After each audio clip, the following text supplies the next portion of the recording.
Praise the Lord. ஸ்தோத்திரம். ஹalleluya.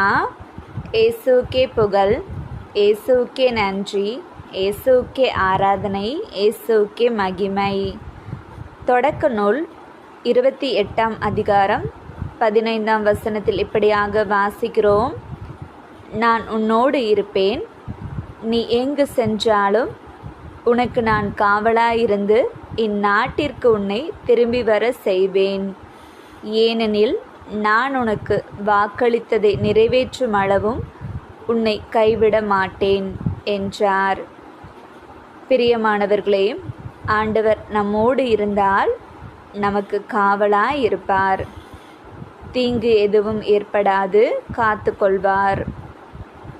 ஆண்டவர் நமக்கு ஒரு வாக்கு பண்ணினால், முதலாவது சூழ்நிலைகள் வாக்கு தத்துவத்திற்கு முரணாகவே இருக்கும். காரணம், ஆண்டவர் நம்மை சோதித்து திடப்படுத்தி பின்பு அவருக்கு ஏற்றாற்போல் நம்மை உருவாக்குவார். அதன் பின்பு வாக்குத்தத்தம் நிச்சயமாய் நிறைவேறும். ஆமீன். ஹல்லேலூயா.